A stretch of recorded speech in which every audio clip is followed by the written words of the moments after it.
Sir ನೀವು ಯಾವತ್ತೋ ಬರೆದಂಥ ಹಾಡುಗಳು ಅದೇನು ರಿಯಾಲಿಟಿಗೆ ಅವತ್ತಿಗೆ ಸಿನಿಮಾ ಕತೆಗಷ್ಟೇ ಅದು ಸಿಂಕ್ ಆಗಿರುತ್ತೆ. ಬಟ್ ಇವತ್ತಿಗೆ ದರ್ಶನ್ ಅವರು ಜೈಲ್ ಸೇರಿರೋದ್ರಿಂದ ನಿಮ್ಮ ಸಾಕಷ್ಟು ಸಿನಿಮಾಗಳು ಅಥವಾ ಬೇರೆ ಬೇರೆ ಸಾಹಿತಿಗಳು ಬರೆದಂಥ ಗೀತೆಗಳನ್ನ ಸಿಂಕ್ ಮಾಡಿ ನೋಡಿ ಇವತ್ತು ಅವತ್ತೇ ಬರೆದಿದ್ರು ಅನ್ನೋಂಥ ಮಾತುಗಳು ಆಡ್ತಾ ಇದ್ದಾರೆ. ನೋಡ್ಕೊಂಡು ಯೂಟ್ಯೂಬ್ ತೆಗೆದ್ರೆ ಕಮೆಂಟ್ ಸೆಕ್ಷನಲ್ಲಿ ಒಂದಿಷ್ಟು ಕಮೆಂಟ್ಸ್ಗಳು ಇದ್ದೇ ಇದೆ. ಎಸ್ಪೆಷಲಿ ಮಾತಾಡೋದಾದ್ರೆ ನವಗ್ರಹ ಹಾಡು ಕರೆಕ್ಟಾಗಿ ಸೂಟ್ ಆಗುತ್ತೆ ಅನ್ನೋಂಥ ಕಮೆಂಟಿಗರು ನೆಟ್ಟಿಗರು ಕೂಡ ಹೇಳ್ತಾರೆ. ಇದನ್ನ ನೋಡಿ ಪ್ರಿಡಿಕ್ಷನ್ ಅವತ್ತೇ ಮಾಡಿದ್ರು ಸರ್ರು ಅಂತ. ಬಟ್ ಈ ಘಟನೆ ಆಗುತ್ತೆ ಅಂತ ಯಾರಿಗೂ ಗೊತ್ತಿರಲಿಲ್ಲ. ಬಟ್ ಅವತ್ತು ಹೆಂಗೆ ಹುಟ್ಟಿತ್ತು ಸರ್ ಅದು ಹಾಡು ನವಗ್ರಹ ಚಿತ್ರದ ಒಂದು ಗೀತೆ? ಅದು ಹಿಂಗಾಗುತ್ತೆ ಅಂದರೆ ಯಾವುದು ಪ್ರಿಡಿಕ್ಷನ್ ಮಾಡೋದಲ್ಲ ಅದು. ಆಮೇಲೆ ಅದು ತಾಳೆ ಆಗುತ್ತೆ ಅಂತ ಅಷ್ಟೇ, ತಳಕ್ಕೆ ಹಾಕ್ಕೊಡುತ್ತೆ. ಯಾವುದಕ್ಕೆ ಎಲ್ಲಿಗೋ ಕನೆಕ್ಟ್ ಮಾಡ್ತೀವಿ ನಾವು ಅಂತ ಅನ್ಸುತ್ತೆ ನನಗೆ ಅಷ್ಟೇ. ಆಮೇಲೆ ನಾವು ಆ ಸಿನಿಮಾಗೆ ಅಂತ ಕೆಲಸ ಮಾಡಿದ್ವಿ. ಆಮೇಲೆ ರೈಟರ್ ಅಂದ್ರೇ ಹೂ ಶೋಸ್ ರೈಟ್ ವೇ ಅಂತ ಅಂದ್ಕೊಳ್ಳೋದು ನಾನು. ಮಾರ್ಗದರ್ಶಕ, ಬರಹಗಾರ ಒಬ್ಬ ಮಾರ್ಗದರ್ಶಕ ಆಗಿರ್ತಾನೆ. ಅದು ನಾವು ನಮ್ಮ ಬರವಣಿಗೆನೇ ಸಮಾಜಕ್ಕೆ ಏನೋ ಒಂದು ದರ್ಶನ ಅಂತೀವಿ. ಅಂದರೆ ಒಂದು ಒಂದು ಒಂದು ಬರಹದಿಂದ, ಒಂದು ಹಾಡಿನಿಂದ ನಮಗೆ ಸಿಗುವ ದರ್ಶನ ಏನು, ನಮಗೆ ಸಿಗುವ ಅದರಿಂದ ಏನು ನಾವು ಕಲ್ತ್ಕೋತೀವಿ ಅಥವಾ ತಿಳ್ಕೊತೀವಿ ಅಂತ. ಹಾಗೆ ಎಷ್ಟೋ ಕೆಲವು ಸಾಲುಗಳು ಎಲ್ಲಿಂದ ಎಲ್ಲೆಲ್ಲೋ ಕನೆಕ್ಟ್ ಆಗ್ತವೆ. ಅವೆಲ್ಲ ಆಗುತ್ತಷ್ಟೇ. ನಾವಾಗ ನಾವು ಮಾಡೋದು ಏನೂ ಇಲ್ಲ.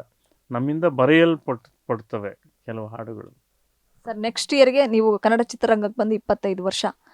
KV ಜಯರಾಮ್ ಸರ್ ಇಂಟ್ರೊಡ್ಯೂಸ್ ಮಾಡಿಸಿದಂಥ ಶಿಷ್ಯ ನೀವು, ಅವ್ರ ಗುರುಗಳು. ಸೊ ಅವ್ರ ಹೆಸರಲ್ಲೇ ಜಯರಾಮ್ ಅನ್ನೋದು ನಿಮ್ಮ ದೇವನಿಂದನೂ ನಿಮ್ಮ ಸಿನಿ ಪಯಣ ಜಯದಲ್ಲೇ ಮುಂದೆ ಸಾಗ್ತಾ ಇದೆ. 25 ವರ್ಷ ತುಂಬ್ತಾ ಇದೆ.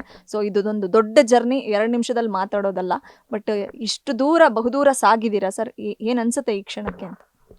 ಜಯರಾಮ್ ಅವರ ಸಿನಿಮಾದಿಂದ ಬಂದು ಜಯದುರ್ಗ ಕಂಬೈನ್ಸ್ ಅವರ ಇದು ಕಂಬೈನ್ಸೇ ಜಯದುರ್ಗ ಅಂತ. ಮೊದಲು ಹಾಡು ನಾನು ಬರೆದಿದ್ದೆ ದುರ್ಗೆ ಮೇಲೆ ಸಿನಿಮಾಗೆ, ಆ ಸಿನಿಮಾಗೆ. ಸೊ ಹಾಗೆ ಏನು ಜಯ ಸಿಗ್ತಾ ಇದೆ ಭಗವಂತನ ದಯೆ.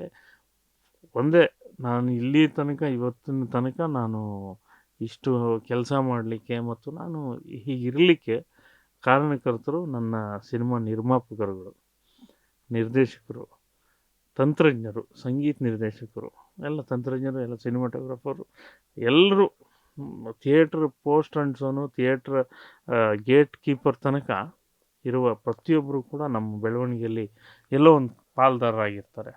ಇದರ ಆಚೆಗೆ ಎಲ್ಲ ಮಾಧ್ಯಮಗಳು, ಪತ್ರಿಕಾ ಮಾಧ್ಯಮ ವಿಶೇಷವಾಗಿ, ಯಾಕೆಂದರೆ ಅತಿ ಹೆಚ್ಚು ನಮ್ಮನ್ನು ಅಂದರೆ ಈ ಎಲೆಕ್ಟ್ರಾನಿಕ್ ಮೀಡಿಯಾ ಬರೋಕ್ಕೆ ಮುಂಚೆ ಇದ್ದಿದ್ದೆ ಅವರಾದ್ದರಿಂದ, ಅದಾದಮೇಲೆ ಎಲೆಕ್ಟ್ರಾನಿಕ್ ಮೀಡಿಯಾ, ಈಗ ಸೋಷಿಯಲ್ ಮೀಡಿಯಾ ಮತ್ತು 7 ಕೋಟಿ ಕನ್ನಡಿಗರು, ಇಷ್ಟೂ ಜನ ನಮ್ಮನ್ನು ಕಾಪಾಡ್ತಾ ಇದ್ದಾರೆ. ಮುಂದಿನ ದಿನಗಳಲ್ಲಿ ಇನ್ನಷ್ಟು ಒಳ್ಳೆಯ ಹೆಚ್ಚಿನ ಕೆಲಸ ಮಾಡಲಿಕ್ಕೆ ಅವಕಾಶ ಮಾಡಿಕೊಟ್ಟಿದ್ದಾರೆ. ಅಷ್ಟೂ ಜನಕ್ಕೆ ನನ್ನ ಸಾಷ್ಟಾಂಗ ಪ್ರಣಾಮ. ಗ್ಯಾರಂಟಿ ನ್ಯೂಸ್, ಸುದ್ದಿ ಖಚಿತ, ನ್ಯಾಯ ನಿಶ್ಚಿತ.